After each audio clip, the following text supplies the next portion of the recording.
To protect my darkest secret, I erased myself. Not emotionally, legally. I scrubbed my name from public records, dissolved every account connected to me, and rented my own house back to my ex-wife through a corporation that technically didn't exist. For almost 3 years, she paid rent every month to a ghost. And every month, I watched from a distance while she rebuilt her life inside walls that still carried my fingerprints beneath the paint. The arrangement was supposed to keep everyone safe, especially her. But secrets rot when they stay buried too long. And the first crack appeared the night her new boyfriend carried a toolbox through my front door like he already belonged there. That was the moment I realized something terrifying. I wasn't protecting my lie anymore. I was protecting the room behind the lie. The one hidden inside the house. The room she could never discover. Because if she did, everything I destroyed my life to hide would finally crawl back into the light. The first thing I noticed about Daniel was how comfortable he looked in my kitchen. Not our kitchen. Mine. Even after all this time, my brain still separated ownership from memory. The legal documents had changed hands twice through shell companies, but every corner of that house still existed inside me with painful precision. The chipped marble near the sink. The cabinet door that never fully closed during humid weather. The tiny scratch across the hardwood floor from the night Lena dropped a cast iron pan and cried harder than the accident deserved. Daniel moved through those spaces like he'd studied them. That unsettled me more than I expected. I watched from inside my car across the street while rain streaked softly across the windshield. The neighborhood looked different now, more polished, younger couples, new landscaping, expensive electric cars parked where old sedans used to sit. But the house still looked exactly the same. White exterior. Black shutters. Warm kitchen light glowing through the windows. Lena always left that light on at night because she hated walking into dark rooms. Some habits survive heartbreak. Others survive funerals. Mine survived both. Daniel stepped out onto the porch carrying 2 grocery bags while Lena laughed behind him. Her laugh caught me off guard. Not because I missed it. Because it sounded lighter. That bothered me in ways I hated admitting. I lowered slightly in my seat before either of them could glance toward the street. Old instinct. Disappear first. Survive second. 3 years earlier, Lena buried me without ever seeing a body. Technically, there was a body. Just not mine. The official story had been clean enough for public sympathy and messy enough to avoid deeper questions. A boating accident off Catalina, fire damage, water exposure, delayed identification. Closed casket. Everyone accepted tragedy faster when there was enough paperwork attached to it. Even Lena. At least in the beginning. But grief changes shape over time. I learned that watching her through security footage she never knew existed. Some nights she sat alone at the kitchen island, holding my old coffee mug without drinking from it. Other nights she walked room to room like she could feel someone breathing behind the walls. Once, around 2 in the morning, she stopped directly beneath the hidden vent connected to the surveillance room downstairs. And for one horrible second, I thought she heard me. I know how insane this sounds. Believe me, I've replayed my own decisions enough times to understand how monstrous they appear from the outside. But disappearing wasn't the original plan. It became the only option after the federal investigation started circling too close to Marcus. And Marcus ruined everything he touched. Including me. My younger brother had always mistaken recklessness for intelligence. By the time I discovered what he'd been laundering through our real estate development company, millions had already moved through accounts connected to my name. Not directly. Never directly. Marcus wasn't careless. He was strategic in exactly the kind of way that destroys everyone around him. The FBI started freezing assets 6 months later. Then came subpoenas. Then journalists. Then people following Lena home from work asking questions she couldn't answer. That was when Marcus gave me the choice that still wakes me up some nights. Run with him. Or become collateral damage beside him. I chose something worse. I vanished alone. And I made Lena hate me first. Because hatred is easier to survive than grief with unanswered questions. At least that's what I told myself back then. The burner phone vibrated in my coat pocket. I answered without speaking. A familiar pause waited on the other end. Then Elliot sighed. "You're parked outside again, aren't you?" I watched Daniel through the dining room window uncorking a bottle of wine. "You promised you'd stop doing this." "I promised I'd reduce it." "That's not the same thing." "No," I admitted quietly. "It isn't." Elliot had been my attorney before he became the only person left who still knew I existed. Even now, 3 years later, he sounded permanently exhausted whenever we spoke. "Listen carefully," he said. "You need distance right now." "Why?" Another pause. The kind lawyers use when deciding how much truth to release at once. Someone requested archived permit records on the house yesterday. Every muscle in my body tightened. Who? We don't know yet. Rain tapped harder against the windshield. Permit records mattered because of the basement renovation. And the basement renovation mattered because officially, that room didn't exist. I looked back toward the house. Daniel was laughing now while Lena stood beside the stove stirring something in a saucepan. Domestic, ordinary. Dangerously ordinary.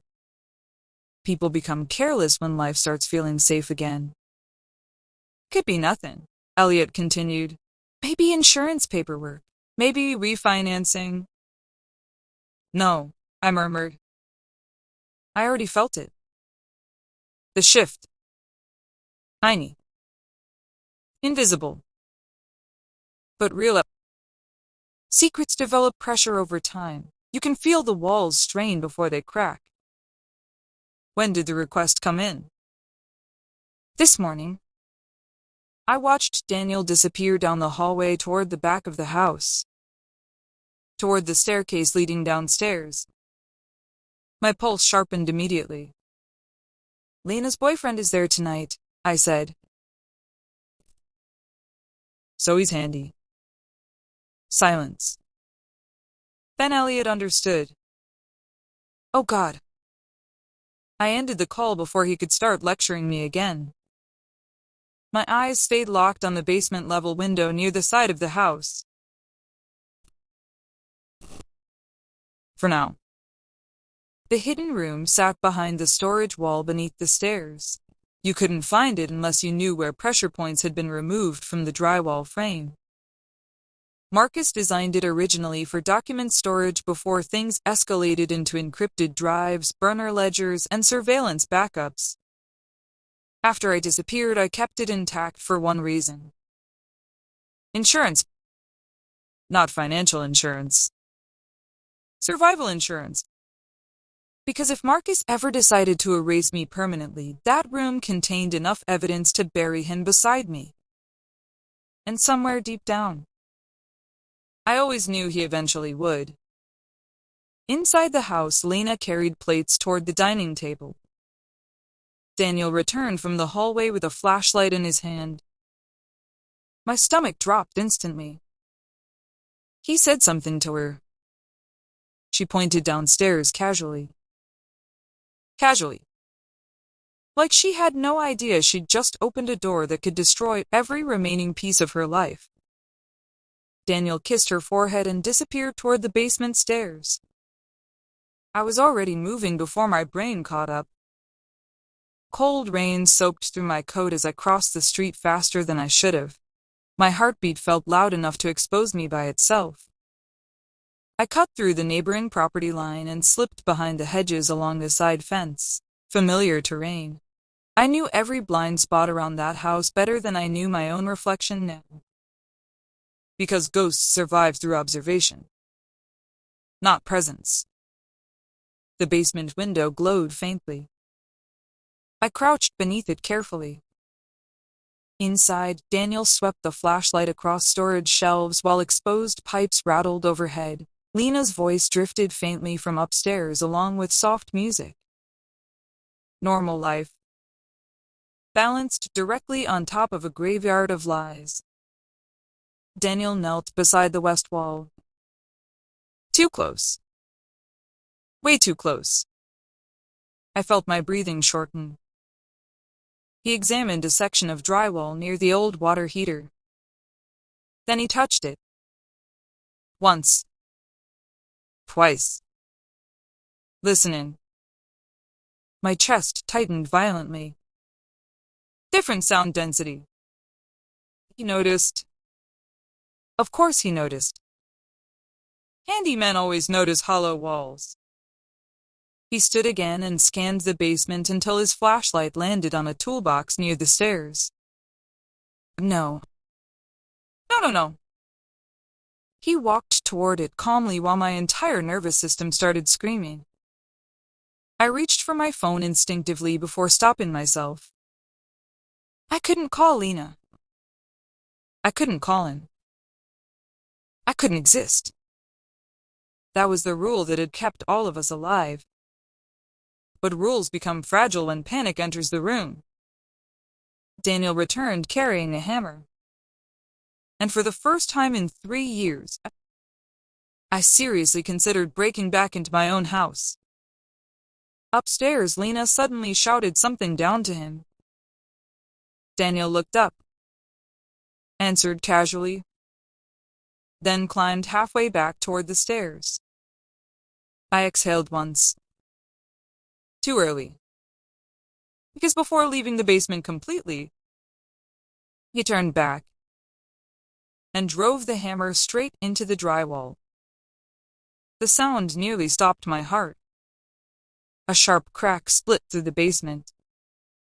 Dust scattered, and behind that broken section of wall, something metallic caught the flashlight beam. Daniel froze. So did I. Because buried inside that wall was a silver lockbox Marcus swore nobody would ever find. And then Lena started walking downstairs. Slowly, curiously, toward him. Toward the wall. Toward the secret that destroyed my life. If she saw what was inside that box, there would be no version of this story left to control. No protection. No distance. No ghost. Only truth. And truth I learned a long time ago. Doesn't free people. Detonates them. If you're still listening, you probably already understand the worst part.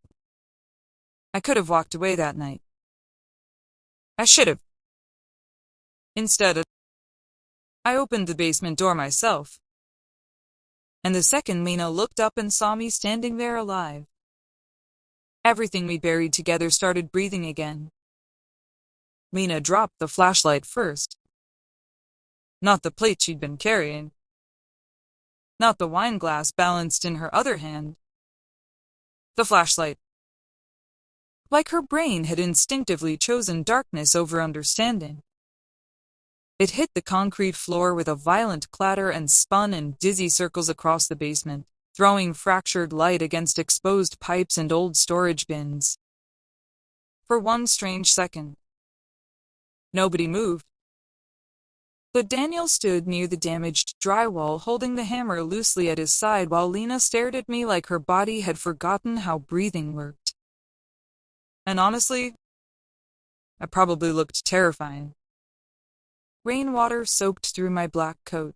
My beard had grown longer over the years. My hair carried too much gray now. I looked less like a husband returning home and more like someone dragged out of the bottom of a lake. The dead always disappoint people when they come back. Lena's lips parted slowly, then closed again. Not fear. Not relief. Something more disorienting. Recognition fighting reality. You, she whispered finally. That single word nearly broke me. Because underneath the shock, I heard grief still living there. 3 years old. Still breathing. Daniel recovered first.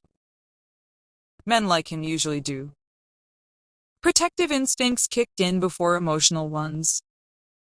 He stepped slightly in front of Lena without fully understanding why he was doing it. His eyes locked on me carefully. Who are you? Reasonable question. Terrible timing. Lena still hadn't blinked. I looked at the cracked drywall instead. At the edge of the silver lockbox now visible beneath broken plaster. Then back at Daniel. You need to leave that wall alone. His grip tightened around the hammer. Answer the question. Daniel, Lena said softly. Her voice sounded fragile now. Not weak. Shattered. The kind of fragile that happens when reality reorganizes itself too quickly. She took one small step toward me. You're dead. There it was. Not accusation. Not confusion. Just fact colliding with sight. I wish I could tell you I handled that moment well. That I had prepared some careful explanation after years of imagining this exact scenario. But the truth. Nothing trains you for watching someone mourn you while you're standing 5 feet away from them. I know, I said quietly. Lena laughed once. A sharp, broken sound. Then suddenly her face changed. The shock burned away. And something much worse replaced it. Anger. Pure. Immediate. Violent. She crossed the room so fast I barely reacted before her hand struck across my face.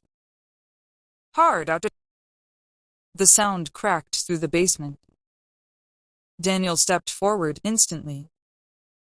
But I raised a hand slightly. No, I said. To him. Not her. Because she'd earned that hit years ago. Probably more than one. Lena stared at me with tears already gathering but refusing to fall. You let me bury you. Each word landed heavier than the slap. You let me stand in front of people and talk about your life like it was over. I stayed still. You watched me grieve you? Her voice cracked on the last word. That one almost took me apart. Because yes, I had. Through cameras. Through reports. Through distance. Like a coward trying to convince himself observation counted as sacrifice. I didn't have a choice, I said finally. The second those words left my mouth, I hated them. Excuses always sound pathetic beside pain. Lena looked at me like she hated them too. You always had a choice. Silence swallowed the basement. Even Daniel stopped moving. Because that sentence wasn't about my disappearance. It was about our marriage. And suddenly we weren't standing in a basement anymore. We were standing inside every unresolved argument we never finished having. The flashlight finally stopped spinning. Its beam landed directly across the broken wall, across the exposed lockbox. Daniel noticed first. His eyes narrowed slightly. Then he looked between us carefully. What exactly is going on here? Nobody answered immediately. Rain hammered softly against the small basement windows, while upstairs the forgotten music still drifted faintly through the vents. Some jazz playlist Lena always used while cooking. The normalcy of it made everything feel worse. Daniel pointed toward the wall. What's in there? Nothing you want involved with, I answered quickly. Funny, he said calmly. That usually means the opposite. He wasn't stupid. That became increasingly obvious. Lena wiped beneath one eye angrily before looking toward the damaged drywall herself. You know about this. I nodded once. Her expression shifted again. Not fear this time. Betrayal layered on top of betrayal. How much of this house is fake? The question landed harder than she intended, because I suddenly realized she wasn't talking about the wall anymore. Daniel crouched near the damaged section carefully. I moved immediately. Don't touch it. Too fast. Sharp, sharp. He stood again instantly. Now suspicious. Now alert. And now absolutely certain the box mattered. What's inside? I hesitated. Worst possible decision. Because hesitation always confirms danger. Lena folded her arms tightly across herself. Start talking. I looked at both of them. At the house around us. At the exposed pipes overhead. At the life continuing upstairs while the buried version underneath finally split open. There are moments when lies stop being sustainable. You feel it physically. Like standing on ice that suddenly begins cracking beneath your feet.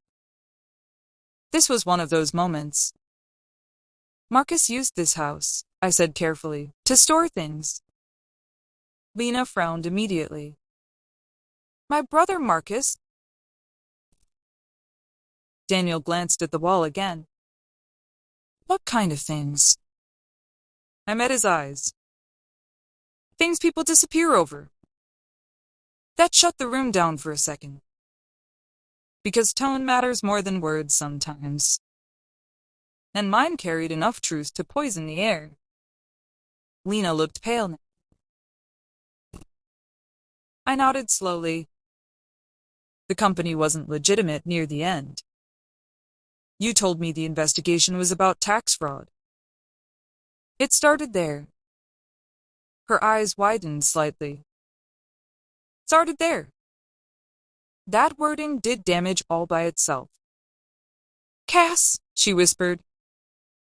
I hadn't heard my name spoken aloud by her in 3 years. My chest tightened so hard it physically hurt. You need to listen carefully, I said. Everything after the accident happened fast. Accounts were frozen. Federal subpoenas started hitting people connected to Marcus. Journalists were digging into anyone attached to the company. And you disappeared? Yes. You abandoned me. The correction came instantly. Precise? Personal. Accurate. Daniel stepped between us slightly again. Not aggressively. Protectively. That bothered me more than it should have. What does any of this have to do with the box? I looked toward the damaged wall. Evidence. What kind? The kind that keeps Marcus from killing me. Silence. Complete silence. Then Daniel laughed once softly. Not mocking. Disbelieving. You expect us to believe this? No, I admitted. I expect you to survive it. That line finally unsettled him. Because fear would keep him cautious. Curiosity would get him killed. Lena moved toward the wall slowly before either of us could stop her. She knelt beside the damaged drywall and brushed loose plaster aside carefully. The silver lockbox sat recessed inside the hidden cavity like a buried organ finally exposed. Dust coated the edges. Old fingerprints still marked the metal. Mine. Marcus's. Ghosts leave residue. Lena looked back at me. How long has this been here? Years. In our house? In the house where I slept. I couldn't answer that one. Because there was no version of the truth that didn't sound monstrous anymore. Daniel crouched beside her now. Can you open it? No, I said immediately. Too immediately. His eyes narrowed again. Then why are you here? That question hung heavily in the room. Why was I here? To protect her? Protect myself? To protect the secret? Maybe all three. Maybe none anymore. I came because once that box opens, I said quietly, none of your lives stay normal. Lena looked up sharply. Too late for that. And she was right. Because normal had already died the second she saw me standing in that basement. Then something upstairs moved. A heavy sound. The front door. All three of us froze. Daniel stood first. You expecting someone? No, Lena answered immediately. My stomach tightened. Nobody should have known I was here. Nobody except... My burner phone vibrated again. Elliot. I answered instantly while keeping my eyes locked toward the basement stairs. What happened? He asked urgently. How do you know something happened? Because Marcus's accounts just woke up. Ice flooded my chest. Someone accessed an old server linked to the property 20 minutes ago. Daniel looked toward the damaged wall. Then toward the ceiling. Toward the house above us. Above the basement. Above the hidden room. And suddenly I understood something horrifying. We weren't alone anymore. A floorboard creaked upstairs. Slow. Measured. Not Lena. Not Daniel. Someone else. Walking through my house. Lena whispered the question none of us wanted answered. Who's up there? I already knew. Because Marcus only moved when he felt threatened. And somewhere between that hammer hitting drywall and Lena seeing me alive, someone had triggered the wrong signal. The kind Marcus built contingency plans around. Which meant one thing. He knew the wall had been opened. And if Marcus was inside that house tonight, then the box was never the real danger. We were. Nobody spoke. Not because we were calm. Because fear changes the sound of a room. Even the basement felt different. Smaller, thinner somehow.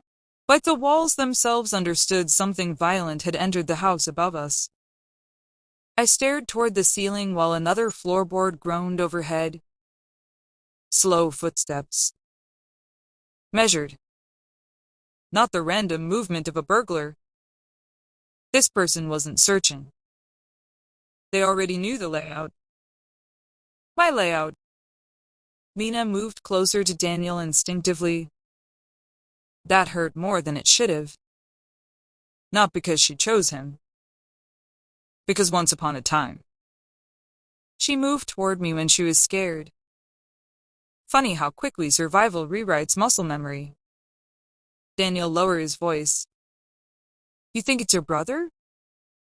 I know it is. You don't know that. I do. The certainty in my voice finally reached him. Marcus had a specific rhythm to his intimidation. He liked entering spaces before revealing himself. He believed fear worked best when it had time to breathe first. And Marcus never rushed anything. Not threats. Not money. Not destruction. The house creaked again overhead. Closer this time. Lena looked at me carefully now, studying my face like she was trying to reconcile two separate versions of me at once. The husband she buried. And the woman standing in front of her now talking about hidden rooms and murder like they belonged in ordinary conversation. Cass, she whispered softly, what exactly did you get involved in? I almost answered honestly. Almost. But the full truth about Marcus wasn't something you unloaded in one sentence. It arrived in layers, slow enough to poison trust before people realized they'd swallowed it. Instead, I said, enough to make disappearing feel safer than staying married. The words slipped out harsher than intended. Lena flinched slightly. Regret hit immediately afterward.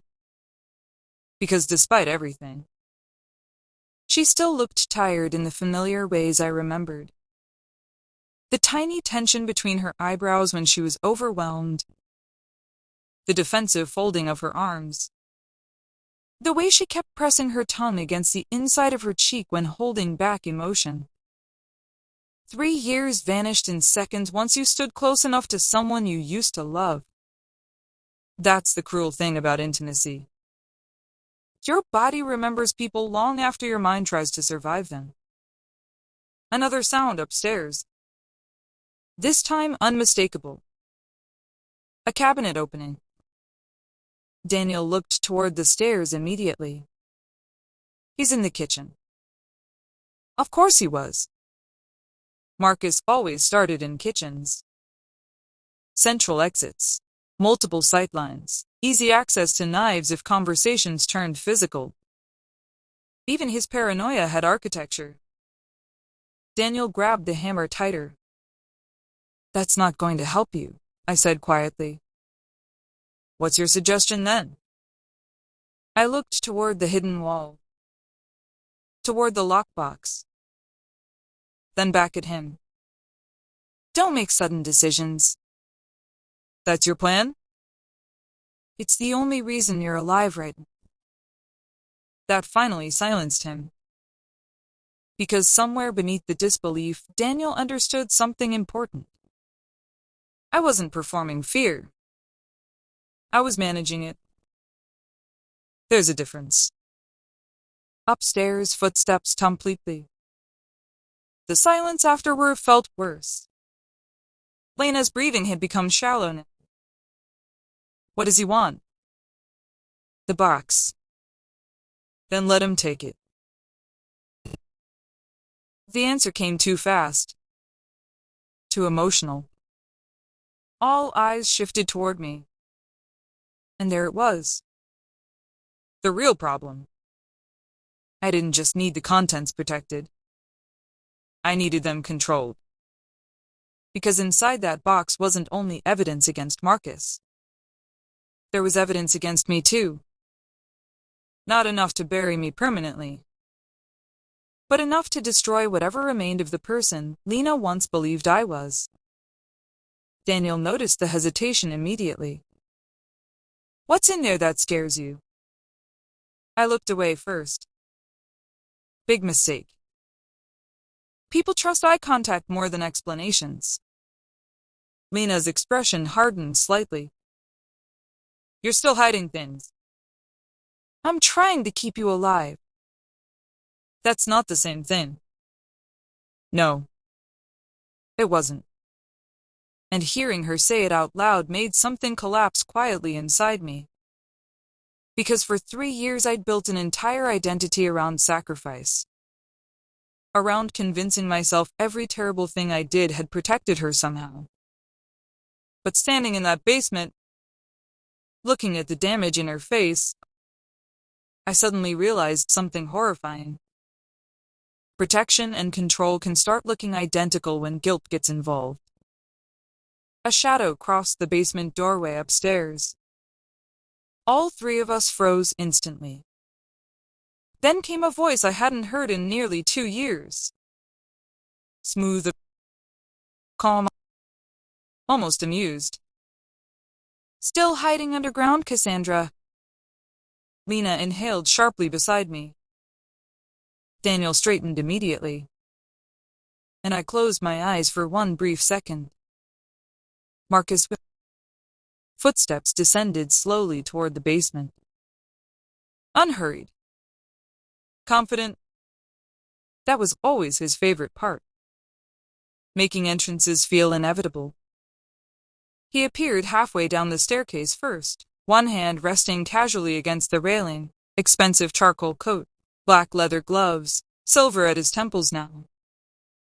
Older, but not softer. Marcus aged like expensive whiskey. More refined. More dangerous. His eyes landed on me first. No shock. No emotion. Just assessment. Then he smiled slightly. "Well," he said quietly, "this became messy." Lena stared at him in disbelief. "You knew?" Marcus glanced toward her casually. "About which part?" "You knew she was alive?" She insisted on being dramatic about it. I stepped forward immediately. "Don't." Marcus raised both hands slightly. "There she is." That smile again.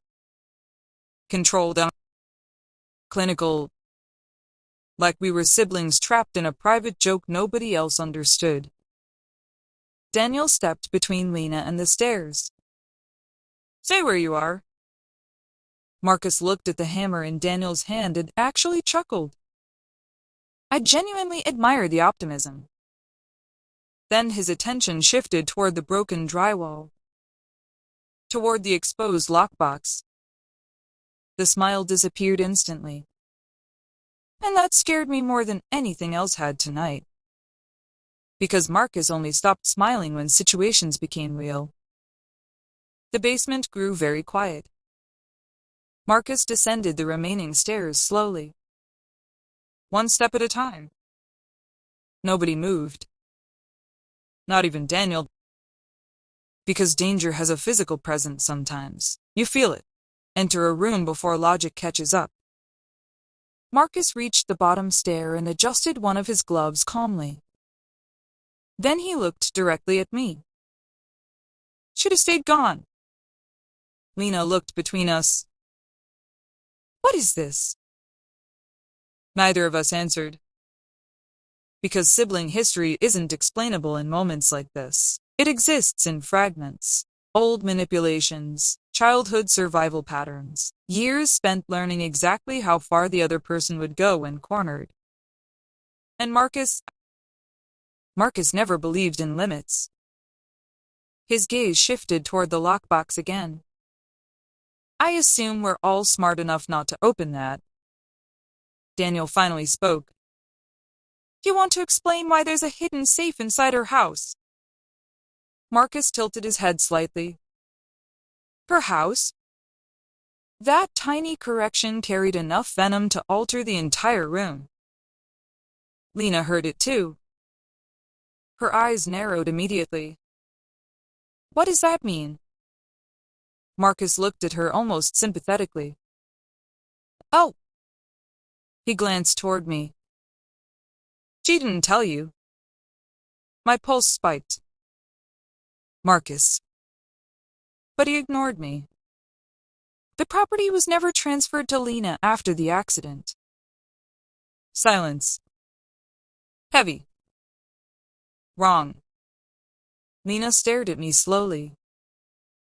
"What?" I couldn't speak fast enough. Couldn't reorganize the damage before it landed. Marcus continued smoothly.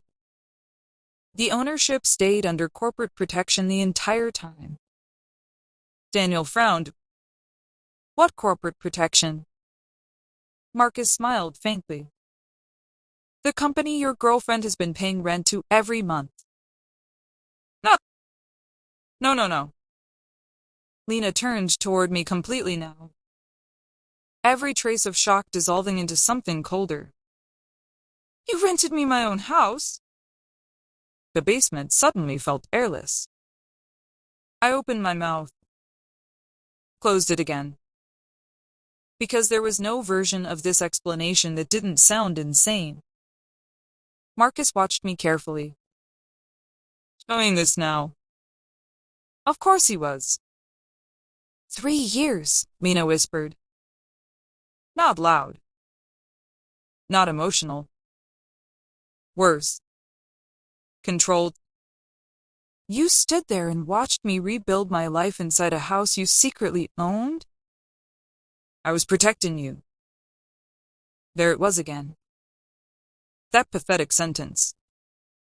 Marcus laughed softly under his breath, and Lena's face changed the second she heard it. Not heartbreak. Not grief.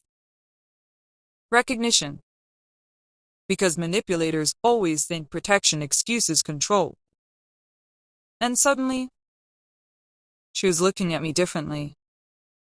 Not as a husband who returned from the dead, but as someone she'd maybe never fully knew at all. Then Daniel did something none of us expected. He stepped toward the broken wall, toward the lockbox. Marcus moved instantly. Don't touch that. It's too late. Daniel already had one hand inside the damaged drywall cavity. The silver box scraped against concrete as he pulled it free. Heavy. Dust-covered. Real. Every eye locked onto it immediately. Marcus took one slow step forward. You have absolutely no idea what you're holding. Daniel stared back calmly. Then maybe tonight's the night somebody finally explains something. Marcus's expression darkened. For the first time all evening, he looked genuinely worried. And that terrified me. Because if Marcus was afraid of that box opening, then whatever sat inside it was worse than even I remembered. Then Lena looked down at the lockbox carefully. And her entire body went still. Completely still. Because taped beneath the handle, yellowed with age, was a small, faded hospital bracelet. Mine. From the night of the accident. And written across the plastic tag in black marker was a date. A date exactly 6 months after my official death. Lena lifted her eyes toward me slowly, horror spreading across her face piece by piece, because she had finally realized the truth. I hadn't disappeared after the accident. I disappeared long before it. Lena looked at me like the room had tilted beneath her feet. Not angry anymore. Not even shocked. This was something colder. A person recalculating every memory she ever trusted. The hospital bracelet trembled slightly in her fingers while rain rattled softly against the basement windows behind us. 6 months after my official death. 6 months. That number kept moving silently between all of us like poison in the air. Daniel broke the silence first. You faked this before the accident? I opened my mouth carefully. Marcus answered for me. Of course she did. Marcus. She always preferred disappearing over consequences. That hit exactly where he intended it to. Lena's eyes stayed locked on mine. Tell me he's lying. I wish he had been. But lies collapse fastest beside physical evidence. The bracelet sat there between us like a loaded weapon no one could put down. So I told the truth. At least part of it. The investigation started earlier than I admitted. Lena blinked slowly. How much earlier? A year. Daniel swore quietly under his breath. And honestly, he earned that reaction. Because from the outside, this story sounded monstrous now. I could hear it myself. The hidden ownership. The fake death. The surveillance. Every explanation I'd spent years organizing inside my head suddenly sounded less like protection and more like obsession wearing a business suit. Lena folded her arms tightly. You let me marry your funeral. The sentence came out flat. Emotionless. That scared me more than yelling would have. Lena. No, don't soften this now. Her eyes glistened, but she refused to let tears fall. You stood somewhere and watched people lower an empty casket into the ground. Every word sharpened the room further. You listened to me grieve, you knowing you were alive. I thought it would keep you safe. Marcus laughed again softly. Still selling that version? I turned toward him immediately. You don't get to do this. His expression cooled. No, you don't get to rewrite yourself as the hero. There it was. The real war underneath everything else. Not evidence. Not money. Narrative. Marcus and I had spent our entire lives fighting over who controlled the story after the damage was done. Daniel still held the lockbox against his chest carefully. Like he finally understood it wasn't just metal. It was leverage. Marcus noticed too, and that made the room dangerous again. Give me the box, Marcus said calmly.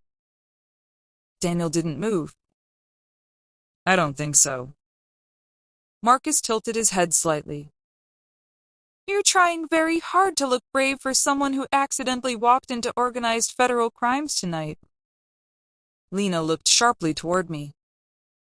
Federal crimes? I closed my eyes briefly. Marcus smiled. She really told you nothing. The basement suddenly felt too crowded with truth. I stepped forward carefully. Daniel, listen to me. Hand me the box. Please. That word surprised even me. Because I hadn't used please much in the last few years. Survival strips politeness out of people eventually. But Daniel shook his head slowly. You're all lying about something. He looked between Marcus and me. And somehow I'm the only person here reacting normally. Fair point. Marcus slid one hand into his coat pocket casually. I noticed immediately. So did Daniel. Don't, I warned. Marcus sighed dramatically. You always assume the worst. Because you trained me to. The brothers and sisters dynamic hit Lena then. I saw it in her face. Not affection. Recognition. She finally understood why I disappeared so efficiently. I was raised by the same machinery standing in front of her now. Marcus slowly removed his hand from his coat. Empty. Just a phone. He lifted it slightly. Relax. But he never unlocked the screen. That mattered. Marcus only held visible weapons when he wanted people distracted from invisible ones. What do you want? I asked quietly. His eyes returned to the lockbox. I want this cleaned up. Too late. Not necessarily. That word chilled me instantly. Because Marcus didn't bluff when calm. And suddenly I realized something dangerous. He wasn't panicking tonight. Not really. He was adapting. Same as always. Lena stepped closer toward me slowly. Her voice dropped low enough that only I could hear. Were you ever going to tell me? That question hurt more than everything else combined. Because the honest answer was complicated.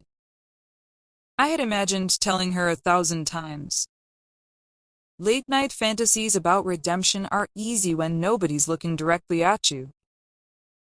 But real truth requires timing, risk, sacrifice, and if I'm honest, part of me had grown comfortable hiding. Ghosts don't have to explain themselves. They just watch.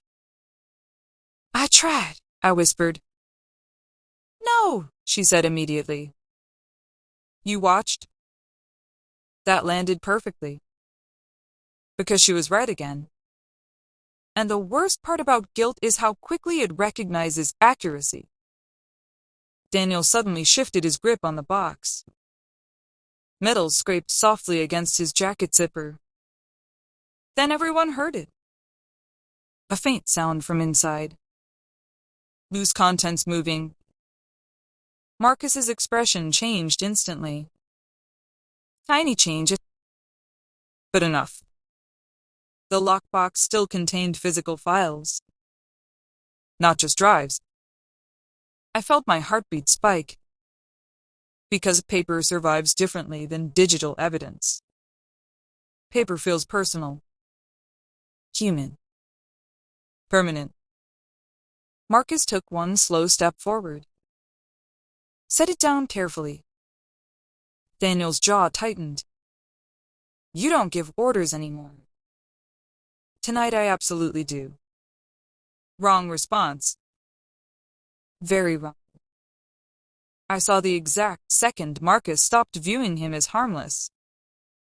Subtle, clinical, like mentally moving a person from civilian to obstacle.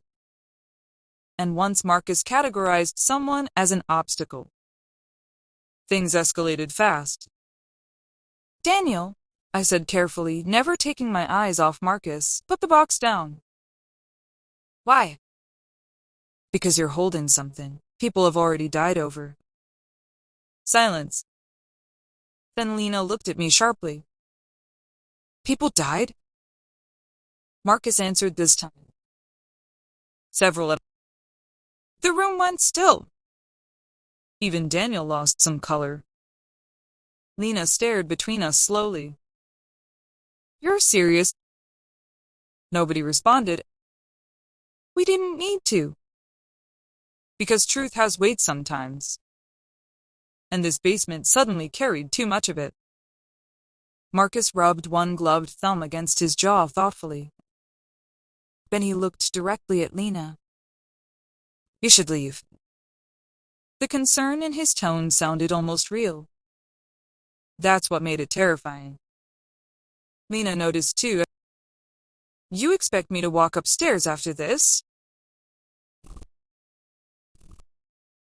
His eyes shifted briefly toward the small basement windows, toward the darkness outside. And for the first time all night, Marcus hesitated. Tiny hesitation, barely visible. But I knew him, which meant I understood immediately. We weren't the only people coming. I moved toward him fast. Who else knows? Marcus looked irritated now. Lower your voice. Who else knows? Daniel stepped backward instinctively, still clutching the lockbox. Lena looked between us. What's happening? Marcus exhaled once through his nose. Then finally said the sentence I'd feared hearing for years. The Russians found the ledger. Everything inside me went cold. Not metaphorically. Physically. Like blood stopping mid-circulation. No, I whispered. Marcus's expression hardened. One of the offshore intermediaries flipped last month. Lena frowned. The Russians? Daniel looked equally lost. But I understood perfectly. And unfortunately, so did Marcus. Because the ledger inside that lockbox wasn't only financial evidence. It connected laundering channels tied to foreign accounts Marcus helped facilitate years ago.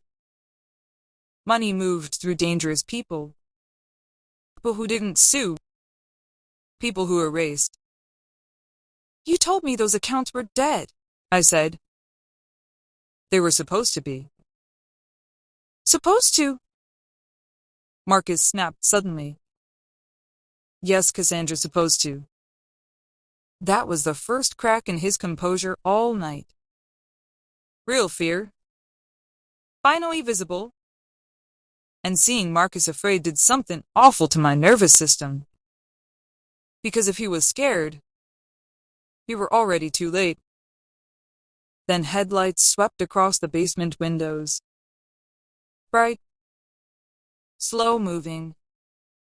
Outside, everyone froze instantly. A vehicle pulling into the driveway. Not police. Too quiet. Too deliberate. Marcus closed his eyes briefly. Damn it. Lena looked terrified now. Who is that? Nobody answered immediately. Because deep down, we all knew the same thing. People don't arrive quietly at midnight for conversations. The car engine shut off upstairs. One door opened, then another. Multiple people. Marcus looked directly at me. And for the first time in years, my brother sounded genuinely sincere. We need to leave, right now. But before any of us moved, the basement lights suddenly cut out. Total darkness swallowed the room. Mina gasped somewhere beside me. Daniel cursed sharply. Then came the sound that froze every cell in my body. 3 slow knocks from upstairs. Measured. Patient. Almost polite. And a man's voice called calmly through the darkness. Miss Vale? Then the voice again. We know the ledger's in the house. If you think this is where survival instincts make people honest, you've never watched fear choose sides in real time. Because the second those men arrived, I realized something devastating.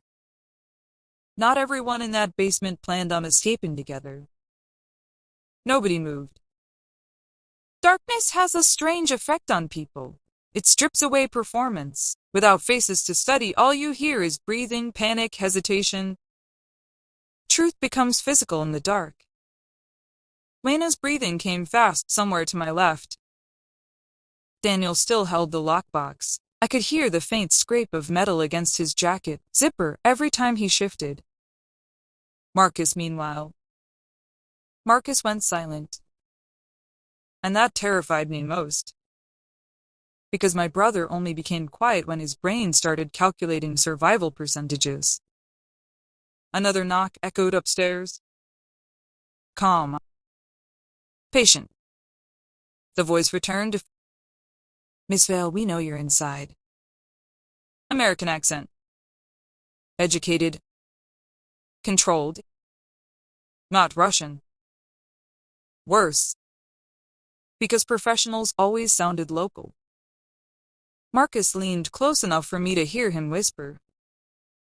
There should be a secondary exit behind the furnace room. Should be. I haven't used it in years. Comforting. Very comforting. Lena's voice trembled in the darkness. Who are these people? Marcus answered immediately. People you do not talk to. Marcus. More questions, move. There it was. Command mode. The version of him that treated human beings like moving pieces on a board. I hated how quickly old instincts returned around him. Even now, part of me wanted to obey automatically. Trauma is efficient that way. A beam of light suddenly sliced through the basement. Daniel. Phone flashlight. The illumination hit all of us at once. Marcus near the stairs, Lena pale with shock, me soaked from rainwater, standing beside the broken wall that had finally destroyed every remaining lie between us. And in Daniel's hands, the lockbox. Marcus saw it first. Turn that off. Too late. Heavy footsteps moved upstairs immediately. The men heard us. Daniel killed the light instantly, but the damage was done. A voice upstairs spoke calmly to someone else. Basement. Then came movement. Fast. Deliberate. Toward the stairs. Marcus grabbed my arm hard enough to hurt. Furnace room, now. Bina pulled away from both of us. We froze. Even in darkness, I felt the shift. Lena. No, she repeated, stronger this time. I'm done following people who lie to me. God! That sentence. Wrong moment. Perfect accuracy.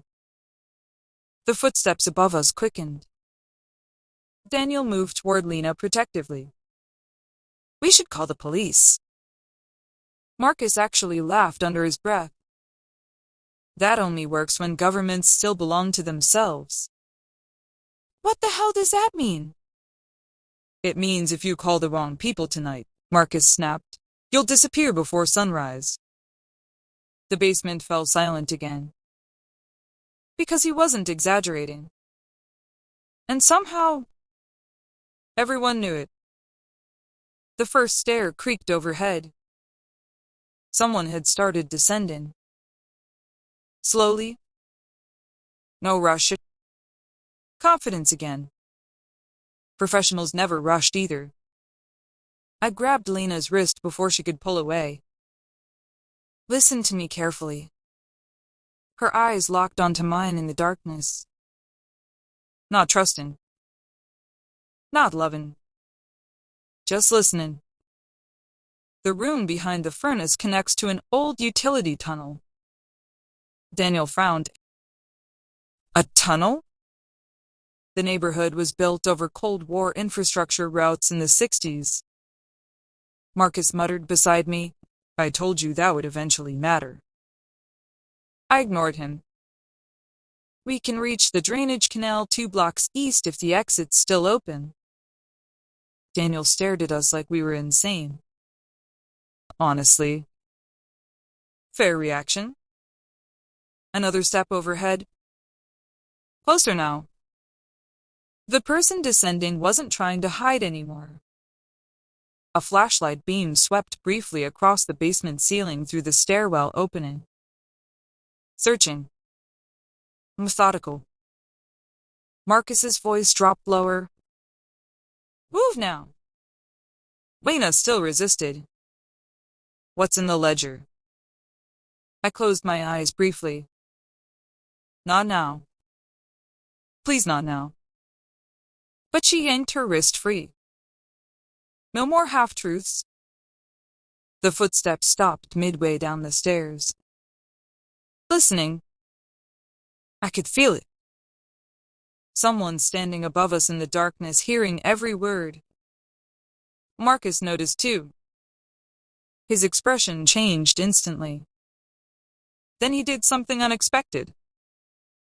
He answered her. Names.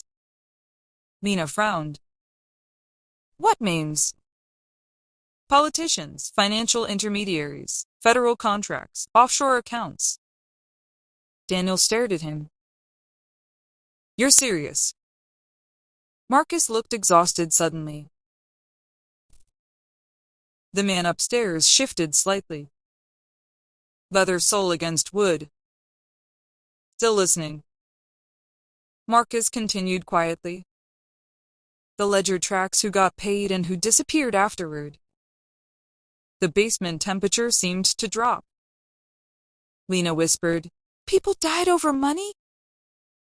"No," I answered softly. "People died over silence."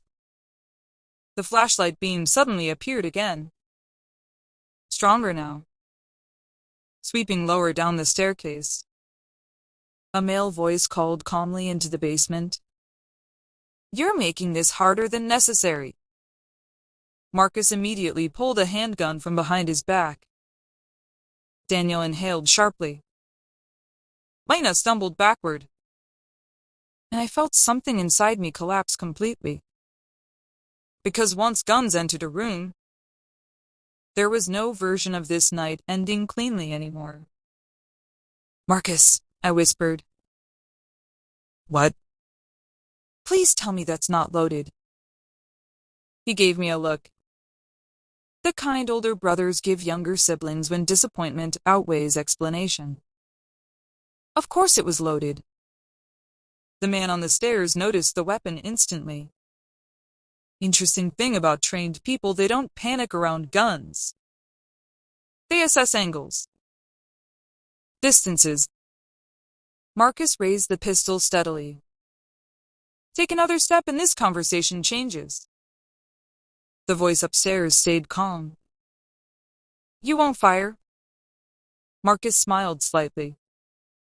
You know, people say that to me surprisingly often. Then he fired directly into the ceiling beside the stairwell. The explosion deafened the basement. Lena screamed. Dust rained down from exposed pipes. And suddenly everything accelerated. Shouting upstairs. Fast movement. Multiple footsteps. Marcus grabbed my arm violently. Now! Chaos destroys hesitation. That's the only reason we moved together. Daniel clutched the lockbox while we rushed through the furnace room at the back of the basement. Pipes rattled overhead. Old concrete walls narrowed around us. Behind us, voices flooded downstairs. Flashlights cut violently through the darkness. Clear left. Watch the corners. Professional. Organized. Not random criminals. I shoved aside an old shelving unit while Marcus searched frantically along the wall. Tell me you remember where it is. I built it, he snapped. 30 years ago. 22? Not helping. Lena stood behind us, trembling slightly but still moving. Still surviving. God, she always survived better than people expected. Then Marcus found it. A rusted metal latch buried behind insulation panels. He yanked hard. Nothing. Behind us, footsteps entered the furnace room. Close. Way too close. Daniel looked pale now. They're coming. Marcus yanked again. Still stuck. I moved beside him instantly. Together we pulled harder until metal finally screamed loose beneath our hands. Cold air rushed through the opening. Tunnel. Still there. Thank God. Marcus shoved Lena toward it first. Move! She hesitated only 1 second before crawling inside. Daniel followed immediately with the lockbox. I turned back toward the furnace room entrance just as flashlight beams hit the walls behind us. 3 men. Dark jackets. Weapons drawn. One raised his hand calmly. Cassandra Vale. My blood froze. He knew my real name. Not the fake identity. Not the dead one. My real one. The leader stepped forward slightly. Mid-50s maybe, gray hair, no visible panic. Government posture. Corporate eyes. We only want the ledger. Marcus fired instantly. The tunnel exploded with sound. The men scattered for cover. Concrete chipped beside my face. And suddenly bullets were tearing through my childhood, my marriage, my lies all at once. Marcus shoved me violently toward the opening. Wow, go. For one horrible second, I saw his face clearly in the flashing gunfire. Not fearless. Not cruel. Just tired. Tired in the deeply human way powerful people become once consequences finally catch up. Then he slammed the metal hatch shut behind me, and I heard the lock engage from the outside. Darkness swallowed the tunnel completely. Lena screamed my name somewhere ahead. Daniel pounded against the hatch. Marcus! Gunfire erupted again behind the wall. Muffled now. And then silence. Total silence. Nobody moved. Nobody breathed. Because we all understood the same thing at once. Marcus hadn't locked the hatch to trap us. He locked it to stay behind. Lena stared at me through the darkness. What did he do? I couldn't answer immediately. Because the truth arrived slowly. Heavy. For all his manipulation, all his cruelty, Marcus had just made a choice I never thought him capable of. Picked us. Then Daniel lifted the flashlight again, and its beam landed directly on the lockbox. Still in his hands, still unopened, still heavy enough to get all of us killed. But now, for the first time all night, I realized something worse. The men upstairs weren't the only people hunting it anymore. Because after everything Lena learned tonight, I no longer knew if she trusted me enough not to open it herself. And the way she stared at that box in the darkness told me she was already thinking about it. The tunnel smelled like rust, wet dirt, and old concrete. Water dripped somewhere deep ahead of us in slow, hollow echoes, while the flashlight shook slightly in Daniel's hand. Not from fear alone. From adrenaline. People always tremble after survival catches up to them. Lena stood against the narrow tunnel wall, staring at the sealed hatch behind us like she could still hear Marcus breathing on the other side. But there was nothing now. No gunfire. No shouting. Just silence. And somehow, that felt worse. Daniel finally looked at me. Did he just sacrifice himself? The question hit hard because I genuinely didn't know. Marcus never did anything, for only one reason. Every action carried layers. Protection mixed with strategy. Affection buried beneath self-preservation. Maybe he stayed behind to save us. Maybe he stayed because he understood he couldn't outrun the people upstairs anymore. Maybe both. Human beings are rarely one thing during their worst moments. I don't know, I answered honestly. Lena laughed quietly beside the wall. Not amused. Exhausted. That's the first honest thing you've said all night. I deserve that too. The tunnel stretched ahead in darkness, barely tall enough to stand upright. Old utility pipes lined the ceiling while shallow water moved beneath cracked concrete grates along the floor. Daniel adjusted the flashlight toward me again. So what now? Good question. Because survival plans sound impressive until you actually survive the first stage. Then comes the ugly part. I looked toward the far end of the tunnel. We keep moving east. The drainage exit should open near the canal. Should? I ignored that. What about the men upstairs? Lena asked quietly. They'll search the property first. And after that? Nobody answered.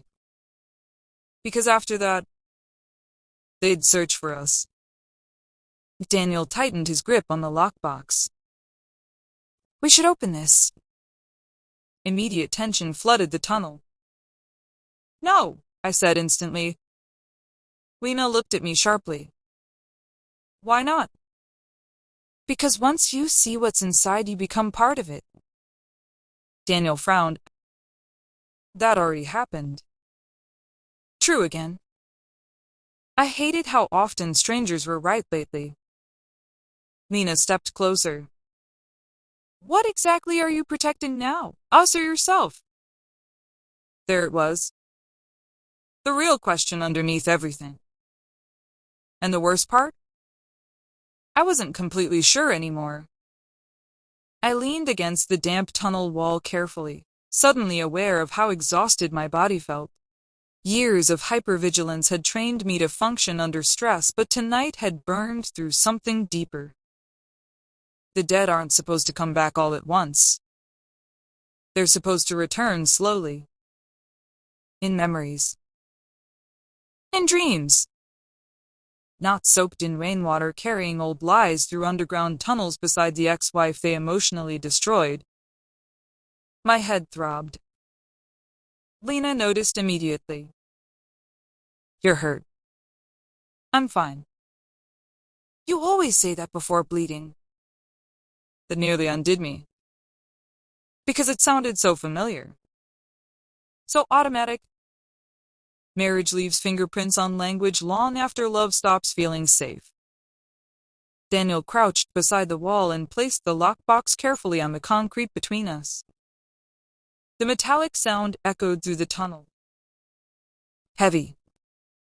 Final. There's no good version of this, he said quietly. Whatever's inside already ruined all our lives. I stared at the box. At the scratches across its surface. At the faded hospital bracelet still taped beneath the handle. Marcus attached that bracelet himself years ago. A reminder of... Or maybe a threat. With him, the line blurred. Lena crouched across from me now. Closer than she'd stood all night. When did you decide to disappear? Not after the accident. Not after the investigation. Before. That was the part haunting her now. I could see it. The timeline. The betrayal hidden inside it. I answered carefully. The day Marcus told me they were watching you. Her face tightened. Who? The people tied to the accounts. Why me? Because you were connected to me. She stared at me for a long moment. Then asked the question I dreaded most. Did you ever actually plan to come back? The tunnel fell silent again. Because that answer mattered more than everything else. More than money. More than crime. More than survival. I swallowed slowly. Yes. Lena held my gaze. When? And there it was. The impossible part. Because I had imagined returning someday. But someday is where cowards store decisions they never intend to make. I looked away first. That told her everything. Lena stood immediately. Tears filled her eyes now, but her voice stayed frighteningly calm. You watched me bury you. I closed my eyes. You watched me sell half my life because I thought I was alone. Lena. You rented me my own house. Every sentence struck harder than the last because she wasn't exaggerating anything. She was simply arranging facts. And facts become brutal when spoken without emotion. I protected the property because you needed control. The words echoed sharply through the tunnel. Daniel stayed silent, wisely. Because this wasn't about him anymore. This was about the moment a marriage finally tells the truth about itself. I didn't trust anyone, I admitted quietly. Lena shook her head immediately. No, you didn't trust me. That landed perfectly. Because she understood now. The surveillance cameras. The shell company. The hidden ownership. The ghost watching from a distance. None of it was built only from fear. Some of it came from my inability to surrender control after the world became dangerous. And once I recognized that, something painful shifted inside me. Because maybe disappearing hadn't only been survival. Maybe part of me preferred observation to vulnerability. Watching people hurts less than needing them. Daniel suddenly stiffened. What was that? All three of us froze. Far behind us, faintly through the tunnel, came a metallic sound. The hatch. Someone opening it. My pulse spiked instantly. Go down the entrance. The flashlight beam shook harder now. Lena whispered, Can they fit through here? Yes. How long do we have? I listened carefully. Distant movement echoed through the tunnel now. Not close yet. But coming up. We move now. Daniel grabbed the lockbox again while we pushed deeper into the tunnel. Water splashed beneath our shoes. The air grew colder the farther east we traveled. Lena stayed beside me this time. Not close emotionally. Just physically. Like trauma had temporarily overridden resentment. Funny how survival rearranges people. Ahead of us, the tunnel forked unexpectedly. I stopped immediately. No. Marcus had said east, but I didn't remember this split. Daniel pointed the flashlight both directions. One tunnel slopped upward slightly. The other descended deeper underground into darkness. Which way? My stomach tightened. I didn't know. And I suddenly realized something horrifying. Marcus built portions of these routes himself after I disappeared. Meaning the tunnel system may not match the original plans anymore. Behind us, distant voices echoed faintly. Closer now. Professionals move quickly underground.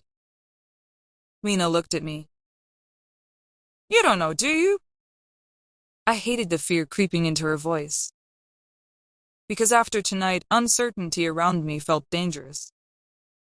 And honestly, it was. I think left, I said. Think? Daniel muttered, Fantastic! The voices behind us sharpened slightly. Someone shouted instructions. Flashlights flickered faintly against the far tunnel walls. They were gaining. Fast. We split, Daniel said suddenly. No. It doubles the chances somebody gets out. No, I repeated harder. But then Lena looked at the lockbox. Then at me. And I saw the thought forming before she spoke it aloud. They're following the ledger. Cold realization spread through me. Not us. The box. She understood too. If one person takes it, she whispered, the others become less important. Daniel stared at her. You volunteering? Her eyes lifted toward me slowly. She is. The tunnel went completely silent. Because deep down, all three of us immediately recognized the logic. I had the training. The false identities. The survival experience. And most importantly, The men hunting us wanted the ledger more than they wanted my body. Daniel tightened his grip on the lockbox. Do you seriously think I'm handing this thing over? Lena stepped closer to him carefully. If they catch all three of us together, nobody survives. He looked at me, then at her, then back at the approaching lights far behind us. Fear does quick math, and survival usually wins. Slowly, reluctantly, Daniel handed me the lockbox. The weight settled into my hands like history itself. Heavy, ugly, unfinished. Lena looked at me one last time. Her eyes softer now. Not forgiving. Never that simple, but softer. If you disappear again, she said quietly, don't come back. That hurt because she meant it. And because part of me understood I probably deserved it. Behind us, voices exploded louder through the tunnel. Flashlights bounced wildly against the walls. Too close now. Way too close. Daniel grabbed Lena's hand. This way. They took the upper tunnel. I turned toward the deeper route alone. The lockbox cold against my chest. And as their footsteps faded away from me, I realized something devastating. For the first time in 3 years, I didn't want to disappear anymore. But survival doesn't care what you want, only what you're willing to lose. The deeper tunnel narrowed fast. Within 30 feet, I could no longer stand upright completely. Rusted pipes crowded the ceiling while cold water soaked through my shoes with every step. The lockbox felt heavier now.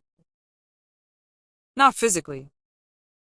Psychologically, like it understood what people had sacrificed to keep it closed. Marcus upstairs, Lena behind me. My entire life wrapped around a metal container I still hadn't opened myself in years. That realization hit harder than expected. I'd spent so long protecting the ledger. I forgot I was terrified of it too. Voices echoed faintly through the tunnel behind me. Not close enough to see me yet, but organized. Persistent. Every now and then, flashlight beams flickered against distant concrete walls before vanishing again. They were splitting up.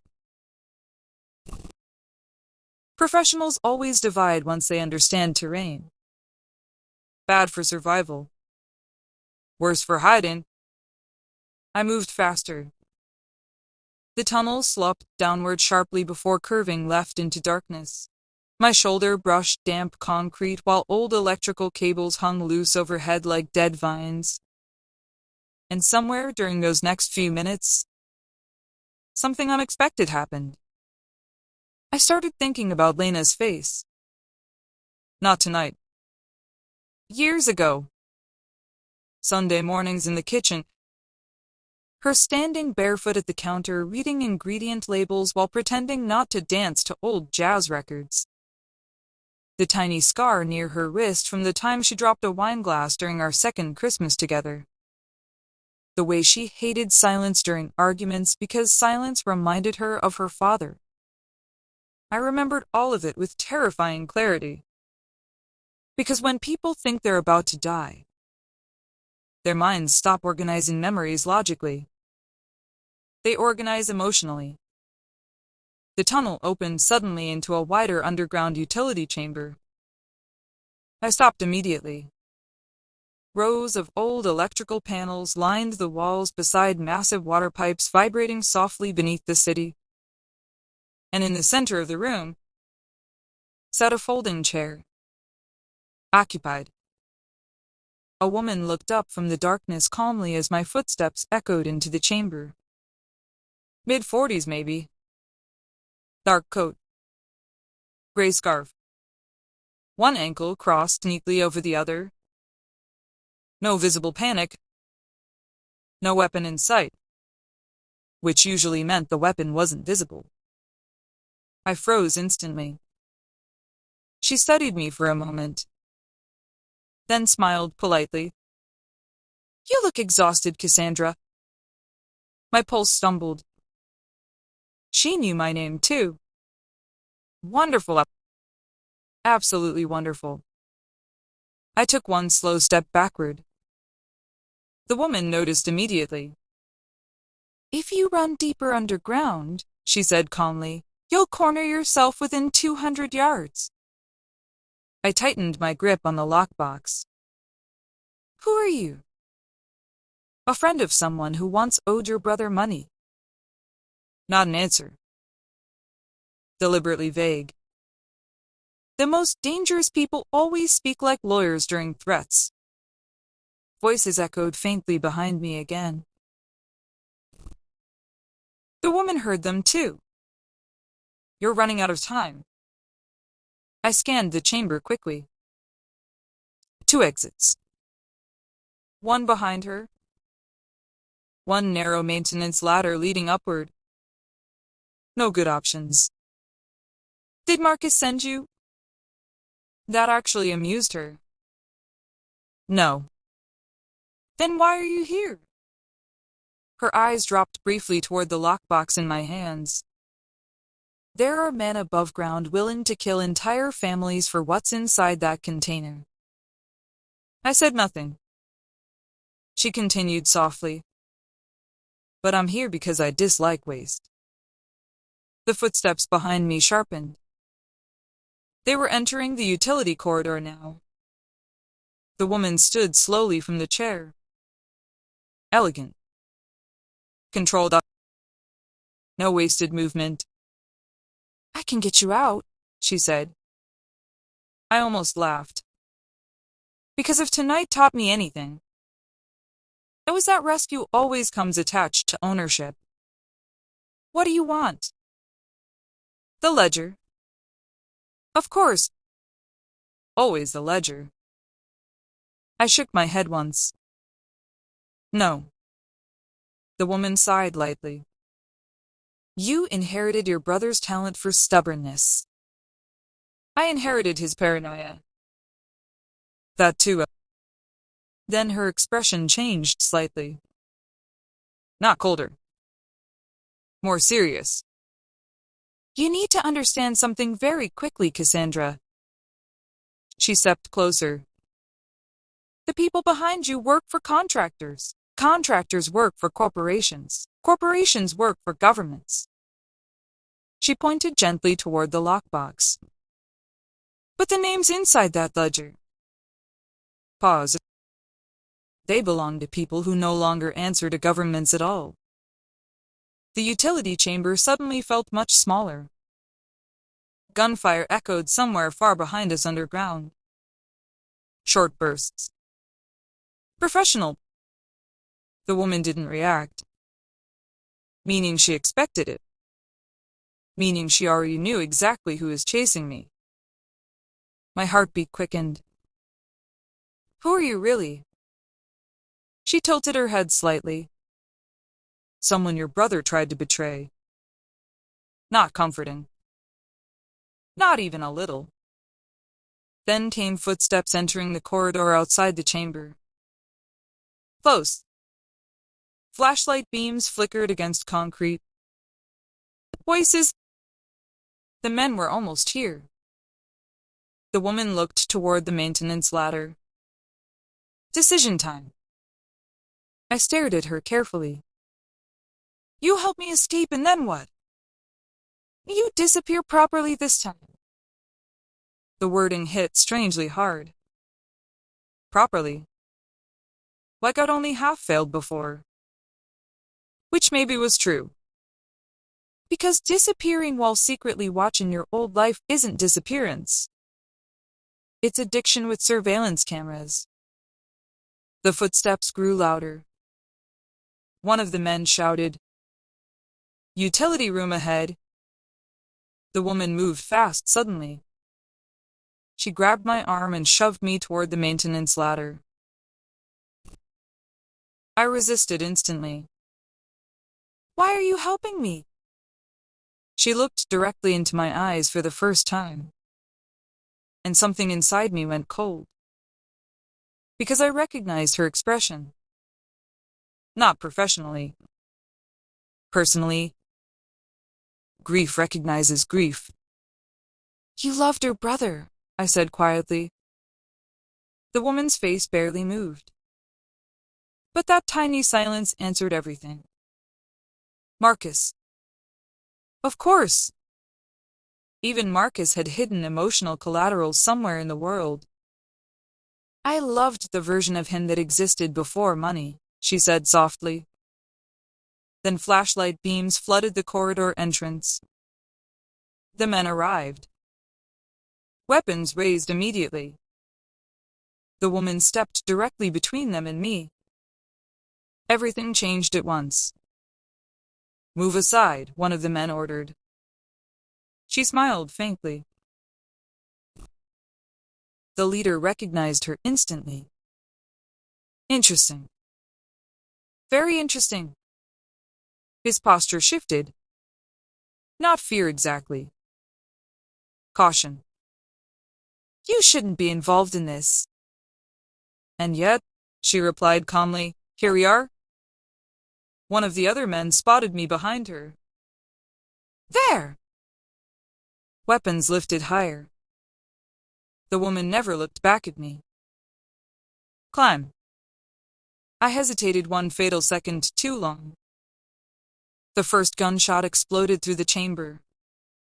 Concrete shattered beside the ladder. Then everything became noise.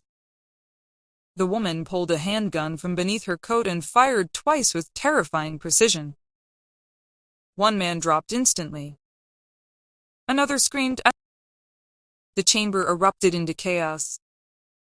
I climbed. Instinct finally overriding confusion. Metal rungs rattled beneath my hands while bullets ricocheted through the utility room below. The woman kept firing calmly. Controlled. Efficient. Like someone who learned violence late in life and hated how good she became at it. Halfway up the ladder, I looked down once. Big mistake. Because I saw her face clearly during the gunfire flashes. And suddenly I recognized her from somewhere impossible. A photograph. Old. Buried years ago inside Marcus's office. A younger version of her standing beside him on a boat.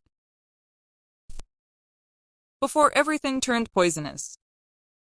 Then she looked up at me and shouted something that nearly made me lose my grip. Marcus didn't fake your death alone. My entire body froze. Gunfire exploded again beneath us. What?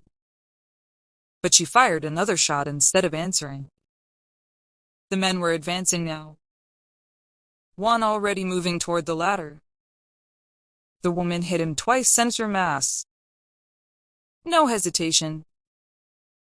No mercy. Blood sprayed across the concrete wall behind him. And suddenly I understood something terrifying. She wasn't trying to survive this. She was buying time. For me. Go! She screamed. I climbed again blindly, heart slamming against my ribs. Marcus didn't fake your death alone. The sentence kept replaying violently in my head. Not alone. Meaning someone else knew. Someone close. Someone trusted. The ladder ended beneath a rusted maintenance hatch. I shoved upward hard. At first nothing moved. Then suddenly cold night air flooded downward. I crawled out into rain. Hard rain. Backing out. I'd made it. Below me, muffled gunfire still echoed underground. Then one final shot cracked louder than the rest. And silence followed. Complete silence. I lay there in the rain, gasping for breath while the lockbox pressed against my chest. Marcus didn't fake your death alone. Who else knew? Elliot? Someone inside the company? Lena? Not Lena. Impossible. But the thought had already entered my bloodstream now. And once paranoia enters, it spreads fast. Then my burner phone vibrated. Unknown number. I answered cautiously. A woman's voice spoke immediately.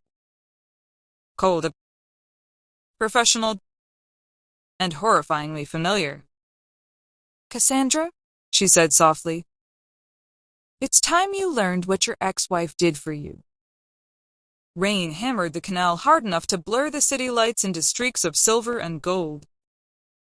I stayed crouched beside the maintenance hatch, soaked to the bone, one hand gripping the lockbox while the anonymous voice breathed quietly through the burner phone. It's time you learned what your ex-wife did for you. Every instinct inside me sharpened instantly. Who is this? You know who I am. I did. Not personally. Professionally. The voice belonged to Evelyn Ward, former federal prosecutor, current private intelligence consultant, one of the people Marcus feared enough to monitor obsessively. Years ago, she had nearly dismantled 3 offshore laundering networks connected to our company before the investigation mysteriously collapsed. At the time, Marcus celebrated. Now I understood why he never sounded relieved afterward. He sounded nervous. How did you get this number? I asked. Your brother wasn't the only person watching you. Wonderful. Apparently my entire fake death came with subscribers. Rainwater streamed down my face while distant sirens echoed somewhere beyond the canal roads. Not police sirens. Private security response. Fast. Organized. They're tracking the phone now, Evelyn continued calmly. You need to move. Start talking first. A short pause. Then, Lena knew you were alive. Everything inside me stopped. No.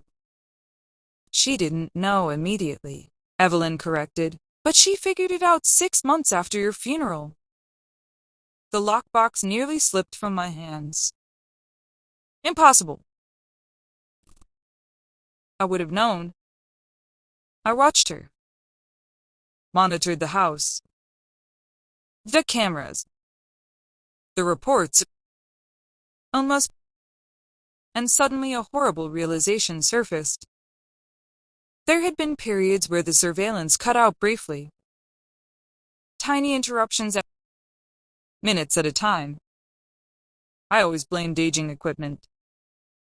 Oh my God, I whispered. Evelyn continued softly. She found the second utility room. The world tilted. Second room. Marcus built redundancies into everything, including the house. And somehow, I never found one hidden from me. You're lying. Why wouldn't she tell me? Silence answered first. Then, because she believed disappearing was the only thing keeping you alive. That hit harder than the gunfire underground. Because suddenly, years of Lena's behavior rearranged themselves inside my head. The nights she stood beneath vents like she sensed movement. The moments she looked directly toward hidden cameras. The fact she never once tried selling the house despite claiming she wanted a fresh start. The shell company rent payments she never legally challenged. Jesus Christ! She knew, I repeated weakly. She protected your secret, Evelyn said, even after she realized what you'd done. Rain blurred my vision now, though maybe it wasn't only rain anymore. Because if that was true, then Lena spent 3 years pretending to mourn me publicly while privately protecting the lie that destroyed her life. Not for money. Not for leverage. For me. And somehow, that hurt worse than hatred would have. A car passed overhead on the canal bridge. Too close. I moved deeper beneath the shadows. Why tell me this now?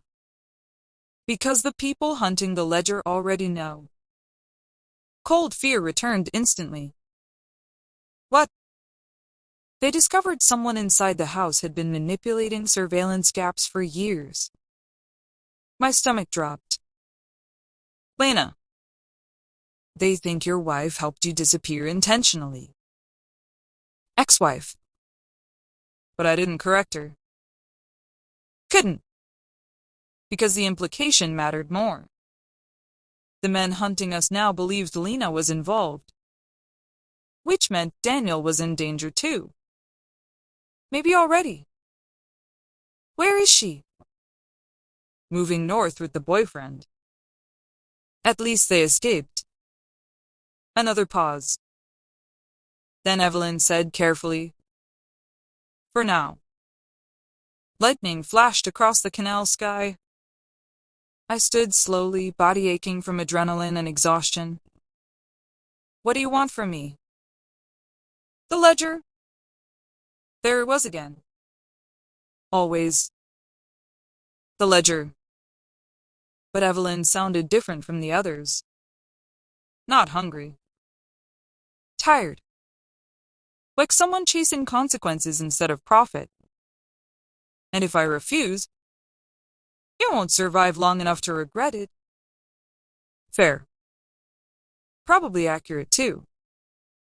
I started walking along the canal path cautiously while traffic hummed faintly in the distance above. The city looked painfully normal tonight. Restaurants still open. Couples crossing intersections. Office lights glowing behind glass towers.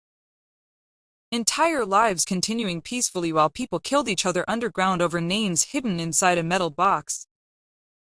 That's the strange thing about corruption.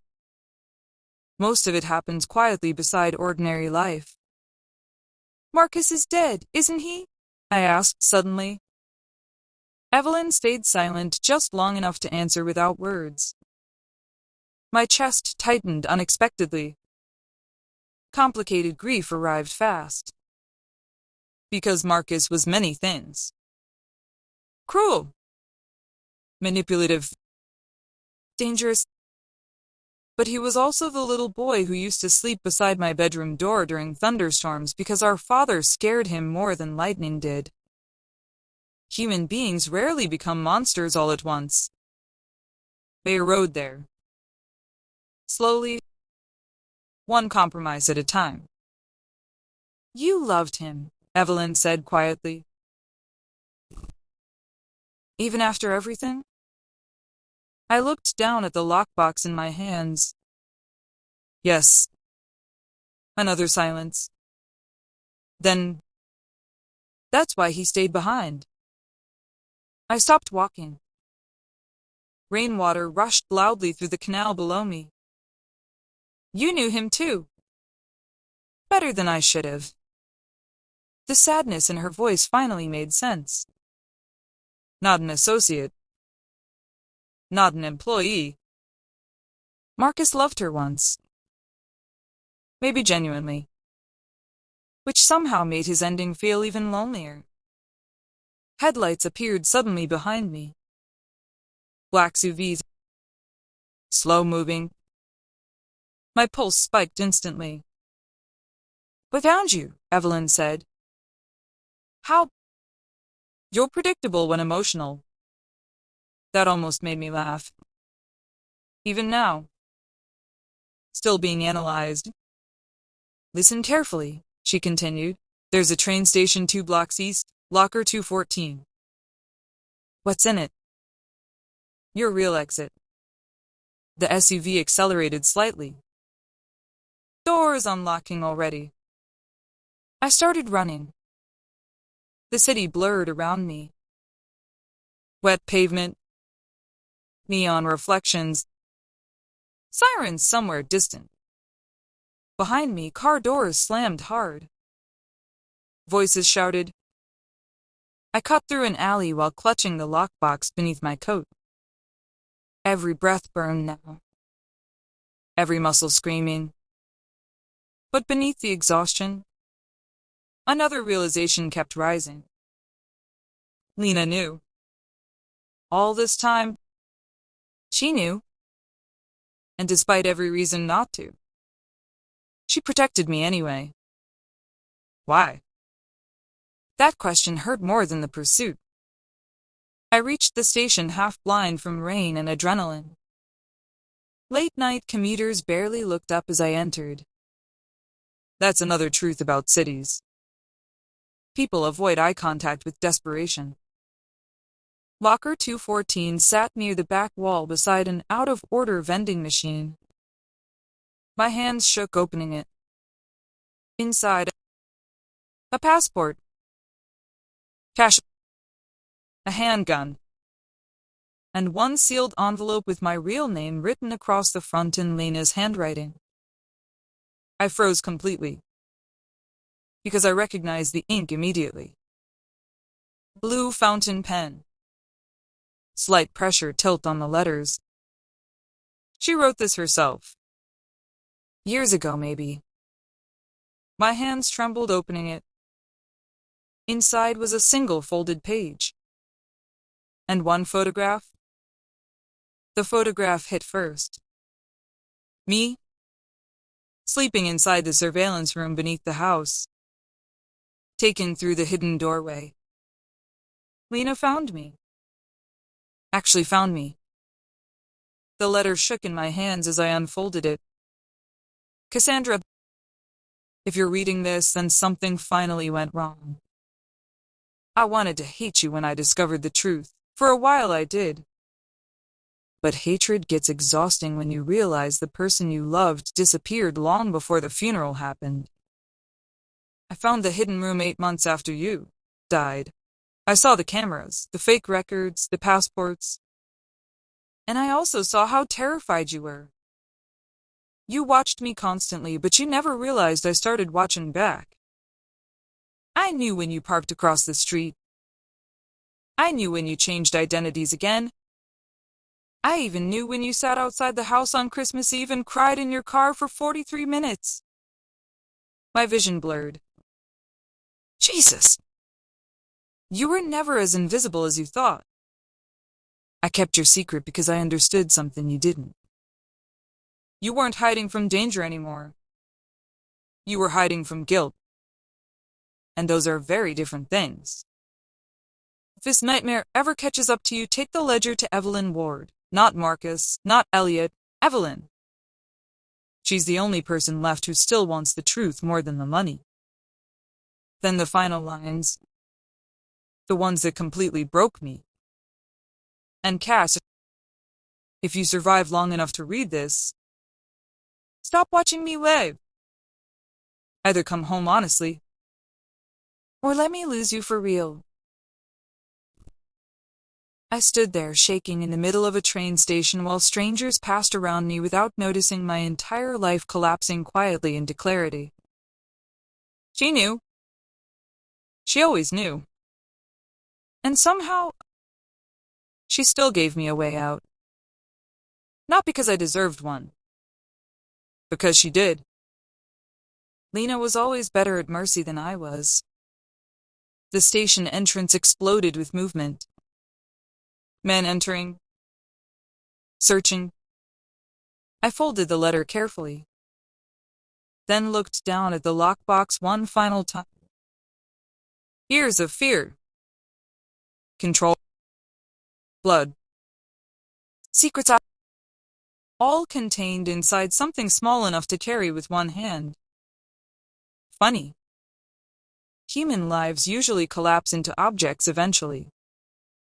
A ring. A photograph. A file. A box. My phone vibrated again. Evelyn. I answered while watching the men spread through the station. Do you have the ledger? Yes. And the letter? I closed my eyes briefly. She exhaled softly.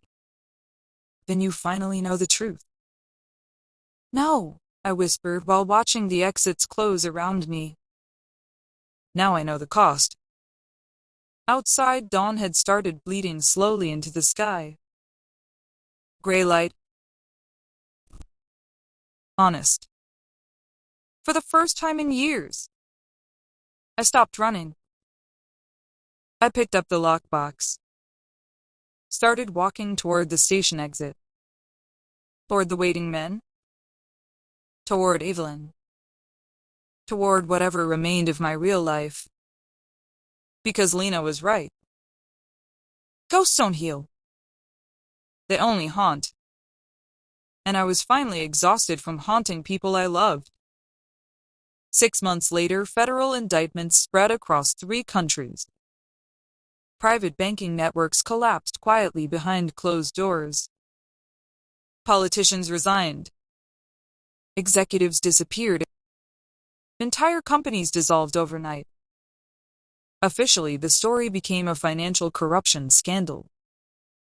Unofficially, it became a graveyard. Marcus's body was never publicly recovered.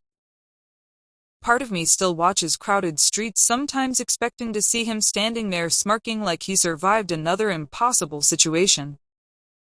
Maybe grief creates ghosts too. As for Lena, I saw her one final time nearly a year later. No surveillance cameras. No hidden rooms. No lies. Just sunlight spilling through a small coffee shop window while she sat reading quietly beside the glass. Older. Softer somehow. Free. She looked up once as I passed outside. And for a second, our eyes met. No anger. No forgiveness either. Just recognition. 2 people who survived the same fire differently. Then she returned to her book. And I kept walking. Because sometimes love doesn't end with reconciliation. Sometimes it ends with finally telling the truth. And leaving each other alone afterward.